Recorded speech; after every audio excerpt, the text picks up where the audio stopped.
Hi guys, welcome back to Fact Tech 14। Subscribe कर दीजिए हमारे चैनल को और जो बेल आइकन है उसे दबाइए ताकि जितने भी फैक्ट टेक 14 के नोटिफिकेशंस या अपडेट्स हैं वो आपको मिल सके। आज के इस वीडियो में हम देखेंगे कि आप किस तरह से एक लेज़र जेट प्रिंटर के कैट्रिजेस को रिफिल करोगे। तो जो प्रिंटर आज हम यूज़ कर रहे हैं वो है पैंटम P2200। कोशिश करता हूँ मैं आपको पास से दिखा पाऊँ। तो जैसा आप देख सकते हो मॉडल नंबर है Pantum P2200 laser jet printer. तो आज हम जो प्रोसेस यूज़ करेंगे रिफिल करने के लिए वो यूजुअली आपका बहुत सारे लेज़र जेट प्रिंटर में सेम ही रहता है। कुछ एक लेज़र जेट प्रिंटर से जिसमें जो रिफिलिंग का प्रोसेस है वो थोड़ा सा डिफरेंट रहता है। तो चलिए इसे हम रिफिल करते हैं। रिफिल करने के लिए आप सबसे पहले अपने प्रिंटर के कैट्रिजेस को बाहर निकालिए। पैंटम P2200 जो ये वाला प्रिंटर आप देख रहे हो, इसमें कैट्रिजेस को बाहर निकालने के लिए आपको इसका जो हेड का पार्ट है उसे बस इस तरह से ओपन करना होगा। फिर उसके बाद आपको यहां पर देखिए जो कैट्रिज है वो यहां पर लगा हुआ है। तो इस तरह के लेज़र जेट प्रिंटर्स में आपका टोनर कैट्रिज यूज होता है, यानी आप इसे पाउडर इंक से रिफिल करोगे, लिक्विड इंक से नहीं। तो चलिए इसे हम निकाल देते हैं। निकालने के लिए आप बस इसे इस तरह से पकड़िए और इस तरह से खींच लीजिए। तो ये हमारा जो लेज़र जेट कैट्रिज है वो ये है। तो जो मॉडल नंबर इस वाले प्रिंटर में यूज होता है वो है PC210EK। तो इसे ही आज हम रिफिल करेंगे। रिफिल करने का प्रोसेस कैसे है वो मैं आपको स्टेप वाइज बता देता हूं। तो चलिए इसे रिफिल करते हैं। लेकिन रिफिल करने से पहले आपको थोड़ा कुछ बता दूं। अगर आप पैंटम के लेज़र जेट प्रिंटर यूज़ कर रहे हो तो हर एक प्रिंटर में आपका यूजुअली इसी तरह का कैट्रिजेस आपको मिल जाएगा, बस मॉडल नंबर डिफरेंट रहेगा। तो अगर आप कैट्रिजेस को इस तरह से सीधा करो तो यहाँ पर आपको दो रोलर्स मिल जाएंगे। मैं कोशिश करता हूँ आपको पास से दिखा पाऊँ। एक है ये ग्रीन कलर वाला बड़ा सा रोलर और उसके नीचे ही आप देख सकते हो एक ब्लैक कलर का रोलर दिया गया है। तो जब भी आप कोई प्रिंट कर रहे हो तो लेज़र लाइट्स आपका इस ग्रीन कलर के रोलर के ऊपर आकर गिरेगा, जिससे क्या होगा, ये जो रोलर आप देख रहे हो ये कंप्लीटली गर्म हो जाएगा। जैसे ही ये गर्म होगा उसके नीचे आपको टोनर रोलर मिलता है, यानी इसी के अंदर आपका टोनर पाउडर यानी कि जो इंक पाउडर है वो रहता है। तो इस रोलर की वजह से नीचे वाला रोलर जो है वो गर्म होता है और जो टोनर इंक है वो पिघल कर आपका लिक्विड बनता है। उसके बाद आपका प्रिंट होता है। मैं कोशिश करता हूं आपको दिखा पाऊं। मेरे पास एक ईयरबड्स है, तो मैं अगर यहाँ पर इस वाले ब्लैक वाले रोलर को अगर इस तरह से करूं तो जैसा आप देख सकते हो जो टोनर पाउडर है वो यहाँ पर लगा हुआ है। तो जैसा आप देख सकते हो ये है हमारा टोनर इंक। तो यही आपका गर्म होकर लिक्विड में कन्वर्ट होता है, उसके बाद आपका प्रिंट होता है। तो इसी छोटे वाले टोनर के अंदर आपको अभी जो पाउडर इंक है वो भरना होगा। तो चलिए उसे भरते हैं। भरने के लिए आपको क्या करना है, इस तरह के कैट्रिजेस में आपको दो पोर्शन मिलते हैं, एक लेफ्ट साइड वाला पोर्शन, एक राइट साइड वाला पोर्शन। जिस पोर्शन में आपका चिप लगा हुआ रहता है उसी साइड को आपको खोलना होगा। तो सबसे पहले हम लेफ्ट साइड को देख लेते हैं।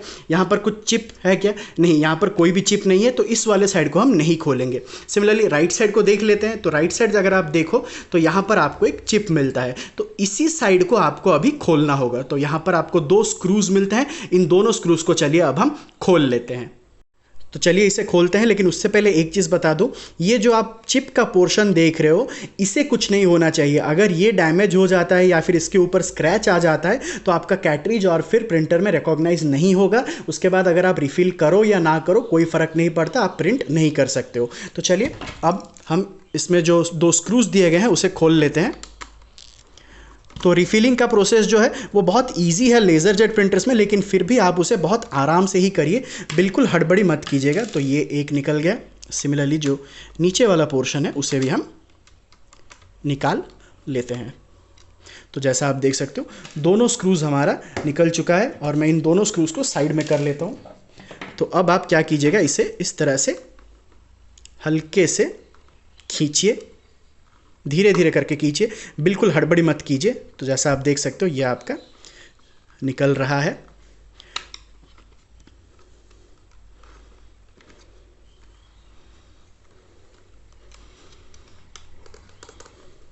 बिल्कुल हड़बड़ी मत कीजिएगा गाइस, क्योंकि अगर कुछ गलत हो जाता है तो आपका ये जो कैट्रिज है वो ख़राब हो जाए। तो देखिए ये हमारा निकल चुका है। इसे बस इस तरह से आप घुमा लीजिए।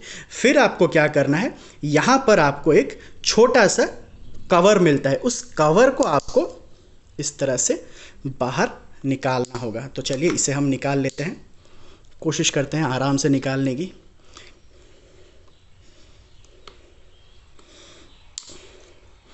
बिल्कुल हड़बड़ी मत कीजिए, क्योंकि मेरे नाखून नहीं है इसीलिए थोड़ा सा प्रॉब्लम हो रहा है निकालने के लिए।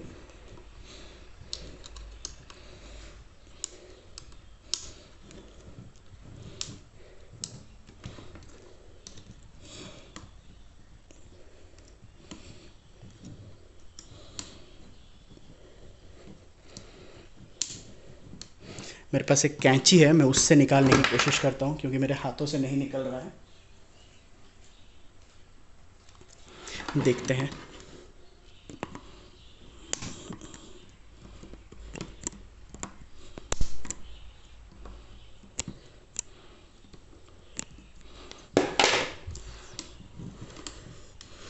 तो जैसा आप देख सकते हो ये अभी निकल गया, तो ये हमारा निकल चुका है। अभी आपको इसी के अंदर जो टोनर पाउडर है उसे भरना होगा, तो चलिए इसमें हम भरते हैं। तो गाइज मेरे पास पैंटम का ही टोनर पाउडर है, तो इसे ही हम इसमें यूज़ करेंगे। यह आपका लगभग 100 टू 120 ग्राम के आसपास है, तो सारा जो टोनर है वो आपको डालने की ज़रूरत नहीं है। अप्रॉक्सीमेटली 30 या 40 ग्राम टोनर पाउडर आप इसमें डाल सकते हो। तो मैं डायरेक्टली बोतल के थ्रू इसमें नहीं डालूंगा, हो सकता है गिर जाए नीचे, इसलिए मैं क्या करूँगा, मेरे पास एक छोटा सा ग्लास बाउल है, उसमें हम पहले जो पाउडर है उसे निकाल लेते हैं। तो चलिए इसे हम निकाल देते हैं। मैं कोशिश करता हूँ आपको दिखा पाऊँ, तो आराम से ही आप कीजिए, नीचे नहीं तो ये गिर जाएगा। तो जैसा आप देख सकते हो अप्रॉक्सीमेटली 40 ग्राम के आसपास मैंने निकाल दिया है। तो आप चाहो तो मेज़र करके निकाल सकते हो, या लगभग इतना आपका हो जाएगा। तो हम इसे यहाँ पर रख लेते हैं।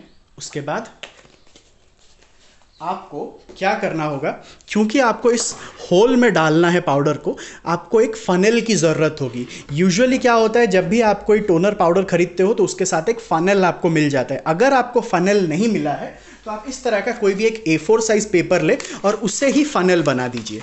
तो इस तरह से आप इसे करके एक फनेल बना लीजिए। तो जैसा आप देख सकते हो ये हमारा फनेल हो चुका है। मैं क्या करूँगा, नीचे वाला भाग जो है उसे ज़्यादा छोटा मत कीजिए, क्योंकि पाउडर भी अंदर जाना चाहिए। तो इस तरह से आप लगभग इतना मोटा वाला आप कर लीजिए। मेरे पास एक सेलो टेप है, मैं सेलो टेप को यहाँ पर लगा देता हूँ।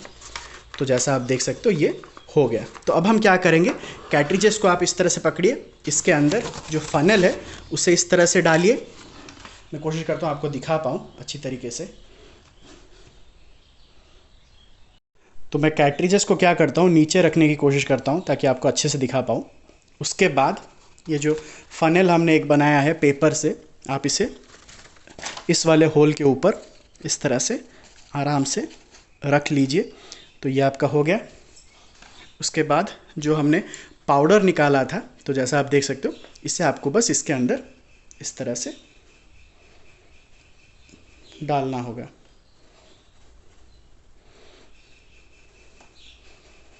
तो जैसा आप देख सकते हो ये हमने डाल दिया।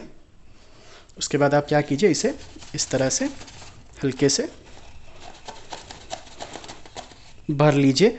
तो ये जो है ये आपका अभी फिल हो चुका है। अगर मैं आपको पास से दिखा पाऊँ तो जैसा आप देख सकते हो अंदर आपका जो टोनर है वो भर चुका है। आप चाहो तो थोड़ा और भी भर सकते हो, लेकिन आप 30 टू 40 ग्राम के आसपास ही भरिए, या फिर मैक्सिमम 50 ग्राम।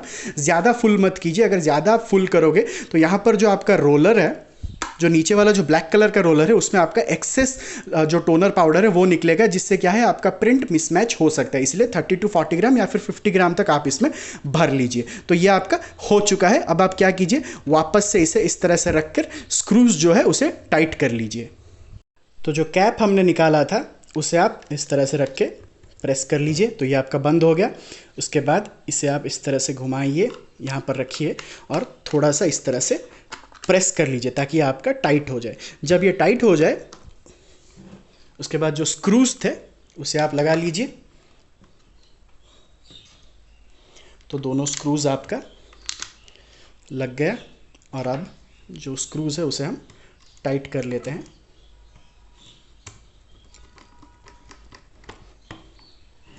तो जैसा आप देख सकते हो ये दोनों हमारा लग चुका है और आपका जो कैट्रिज है वो वापस से कंप्लीटली रेडी हो गया। तो अब ये आपका प्रिंटिंग के लिए रेडी हो चुका है। एक चीज़ जैसे मैंने कहा, इस चिप को कुछ नहीं होना चाहिए, अगर इससे कुछ हो जाता है तो आपका कैटरिज और रिकॉग्नाइज नहीं होगा प्रिंटर में। तो चलिए इसे हम अभी प्रिंटर में भर लेते हैं। तो मैंने अपना प्रिंटर जो है वो ले आया। उसके बाद इसका जो टॉप पोर्शन है वो आप खोलिए, कैटरिजेस को पकड़िए, कैटरिजेस को आप इस तरह से इसे डालिए और इसे आप इस तरह से प्रेस कर लीजिए। तो ये आपका अभी रेडी हो चुका है। तो चलिए अब कुछ प्रिंट करते हैं और देखते हैं जो प्रिंट क्वालिटी है वो कैसा आता है और जो रिफिलिंग हमने किया है वो सही से हुआ है या नहीं।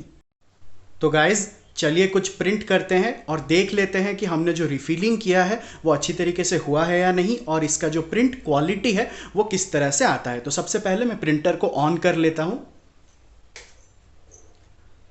तो जैसा आप देख सकते हो प्रिंटर ऑन हो चुका है। तो चलिए कुछ A4 साइज पेपर से मेरे पास इन्हें लोड कर लेते हैं। तो ये इसका इनपुट ट्रे है, इनपुट ट्रे हम इसे खोल लेते हैं। तो पेपर्स लोड हो चुका है। आउटपुट ट्रे है, इसे भी हम खोल लेते हैं। जैसा आप सुन सकते हो प्रिंटर हमारा जो है वो वार्म होने लगा है, यानी वार्म अप हो रहा है। तो चलिए कुछ प्रिंट करते हैं।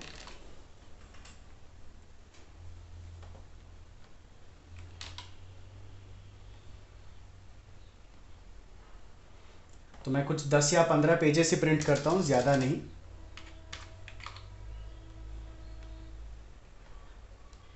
तो प्रिंट क्लिक कर लेते हैं और देखते हैं। मैं कोशिश करता हूं आपको अच्छे से दिखा पाऊं। तो जैसा आप देख सकते हो प्रिंटर शुरू हो चुका है और जो प्रिंट है वो भी आना शुरू हो चुका है। एक बार पूरा निकल जाए उसके बाद प्रिंट की जो क्वालिटी है वो थोड़ा सा देख लेंगे। तो गाइज आप इसी तरह से किसी भी इंकजेट प्रिंटर्स को इजीली रिफिल कर सकते हो। अगर हम प्रिंट स्पीड की बात करें तो पहले जैसे स्पीड था वैसा ही अभी आपको है। रिफिलिंग के बाद भी कोई फर्क आपको नहीं दिखेगा।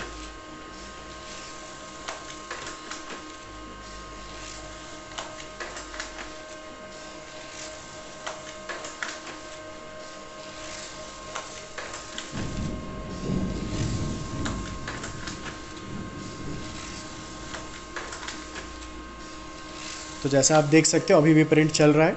तो टोटल 15 पेजेस हमने प्रिंट किए। अगर हम प्रिंट क्वालिटी की बात करें तो जैसा आप देख सकते हो बहुत अच्छी तरह से इसका जो आउटपुट है वो निकला हुआ है। ब्लैक एंड वाइट में कोई आपका मिसमैच नहीं है और ब्लैक बहुत अच्छी तरीके से इसमें प्रिंट हुआ है। तो गाइज़ इसी तरह से आप किसी भी लेज़र जेट प्रिंटर्स में बहुत इजीली रिफिल कर सकते हो। तो गाइज आज का वीडियो बस इतना ही। अगर आपको ये वीडियो अच्छा लगा तो चैनल को लाइक शेयर और सब्सक्राइब जरूर करें। मैं इसी तरह के कुछ नए वीडियोस के साथ आपके सामने फिर आऊँगा। तब तक के लिए take care of yourself. Bye bye.